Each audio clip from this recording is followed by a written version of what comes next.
Des crèches publiques, municipales, en manque de personnel, qui ferment de manière anticipée, qui ont des horaires inhabituels. Ça a été le cas.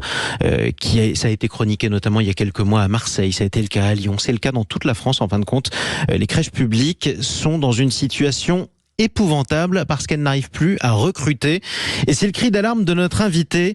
On est avec Philippe Laurent. Bonjour à vous. Bonjour. Soyez le bienvenu sur Sud Radio. Vous êtes le maire de la ville de Sceaux, dans les Hauts-de-Seine. Vous êtes aussi vice-président de l'Association des maires de France. Et aujourd'hui, vous interpellez, quelques heures après le dernier remaniement, la nouvelle ministre en charge de ce dossier. C'est Sarah El Haïry qui vient d'être nommée ministre déléguée en charge de l'enfance, de la jeunesse et des familles. Question toute bête d'abord pour camper le décor. Est-ce que les toutes nouvelles familles, celles qui viennent d'avoir un bébé, arrivent à trouver des places dans les crèches publiques en France ? Bien sûr, un certain nombre d'entre elles y parviennent, insuffisamment, puisque, comme on le sait, il manque des places de crèche en France pour pouvoir répondre aux besoins de toutes les familles. J'ajoute d'ailleurs que, vous savez, les familles font un choix très très majoritaire pour la crèche collective.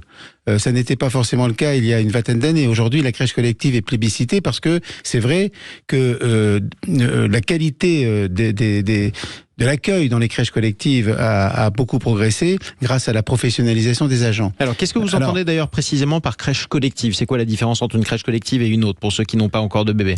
La crèche collective, c'est la crèche dans laquelle les enfants sont ensemble. Ouais, parce qu'il y a d'autres systèmes de garde. Il y a les crèches familiales où les enfants sont chez les assistantes familiales, enfin, etc. Voilà. Donc il y a d'autres. Là, c'est vraiment la crèche collective. Et 40, la crèche collective, 50 berceaux, avec une vingtaine de professionnels.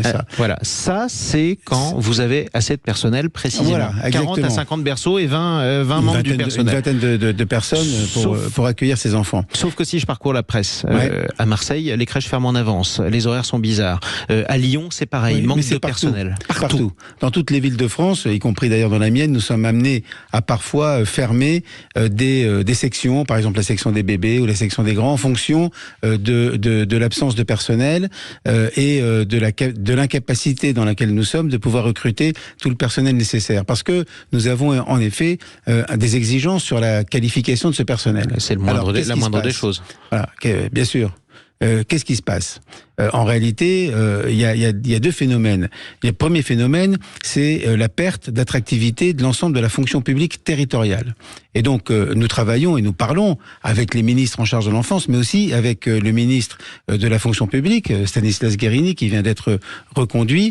Il y a un sujet sur lequel, d'ailleurs, nous sommes d'accord sur le diagnostic, et nous travaillons à faire en sorte que cette fonction publique territoriale redevienne davantage attractive. Bon, ça veut dire quoi ? Concrètement, ils sont pas assez payés. Voilà, il faut pas se le cacher. Le premier élément, c'est le salaire. C'est le salaire. On gagne combien aujourd'hui lorsqu'on est membre de la fonction publique territoriale et qu'on travaille dans une crèche publique ? Alors écoutez, vous savez, il y a plus de la moitié des fonctionnaires territoriaux qui gagnent moins de 1,5 fois le SMIC. Tout, y compris des personnes qui ont 30 ou 40 ans d'expérience. Et donc, par conséquent, ce niveau de rémunération, il est devenu trop faible. Donc, vous prenez leur augmentation. Et il faudra, à un moment donné, une augmentation de l'ensemble des fonctionnaires territoriaux qui ont un salaire moyen qui est d'ailleurs nettement inférieur à celui des fonctionnaires d'État et même de la fonction publique hospitalière. Donc, il y a un sujet qu'on connaît, qu'on a identifié et sur lequel donc on travaille. Stanislas Guerini avait d'ailleurs annoncé avant le remaniement un certain nombre d'initiatives à ce sujet. Sauf que c'est pas le seul sujet manifestement, parce qu'il y a aussi ce qu'on appelle en anglais le turnover. En gros, ceux qui travaillent dans les crèches publiques s'en vont. C'est les conditions de travail, c'est quoi ? Alors il y a en effet, c'est le deuxième sujet. Vous avez raison. C'est pas tellement les conditions de travail, c'est en fait le fait que ce métier est devenu un métier à forte pénibilité. Alors, en quoi c'est plus pénible de s'occuper d'un bébé aujourd'hui que ça ne l'était il y a 50 ans ? Mais parce que, en réalité, nous constatons que il peut y avoir, dans un certain nombre de cas, et un nombre de cas qui augmente, des enfants qui ne sont pas en très bonne situation, qui ont même petits, des comportements qui sont un peu plus compliqué. Mais pardon, mais pourquoi ça augmente ? On parle de bébé, là, on est à la crèche. Oui, on parle de bébé. C'est quoi ces comportements compliqués de bébé ? Les comportements compliqués, c'est... par exemple, l'addiction aux écrans. Un certain nombre de bébés, vous constatez quelque chose dans qui se vos développe. crèches Absolument. Des bébés qui arrivent déjà addicts aux écrans. Addicts aux écrans et qui ne sont pas à même, par exemple, de pouvoir manger sans avoir un écran devant eux. Et c'est répandu, y compris à 2 ans et à 3 ans. Bien sûr, ça se répand. Et ça se concrétise comment dans une crèche? Ça se concrétise difficilement parce que évidemment il n'y a pas d'écran dans les crèches. Donc le bébé pleure. Voilà, le bébé continuellement. Pleure, et il est en inconfort. Donc on a un travail important et les professionnels donc sont formés de plus en plus, mais c'est un travail important. Alors, pardonnez-moi, dans ces cas-là, sujet. Bien sûr, mais c'est pas les bébés qu'il faut éduquer, là c'est les parents pour le coup. Absolument. Si on arrive avec des bébés qui sont déjà addicts aux écrans, c'est effrayant ce que vous dites. Certains parents arrivent à la crèche avec des écrans qui sont fixés sur la poignée des poussettes. Oui, c'est quand même une monstruosité. Tous les pédopsychiatres. Alors donc c'est pour ça que le travail qui est à faire, il est à faire en direction des professionnels, il est à faire aussi en direction des familles. C'est la raison pour laquelle dans beaucoup de communes, nous développons aussi un accompagnement à la parentalité. Et d'ailleurs, la nouvelle ministre, donc Sarah El Haïry, aura aussi à travailler cette question-là. On a un vrai sujet d'accompagnement à la parentalité. Évidemment, ça concerne pas tous les parents, mais vous savez, dans une section de bébés avec, on dirait, une quinzaine d'enfants, si vous en avez 2 ou 3 qui sont dans cette situation-là, ça crée des conditions qui sont extrêmement difficiles, y compris pour les professionnels. Donc on a des nouvelles, j'allais dire, pathologies, si je puis m'exprimer ainsi, dans le travail. Qui aggravent les choses. Ça, c'est pour ce qu'on pourrait changer, mais qui ne se changera pas du jour au lendemain.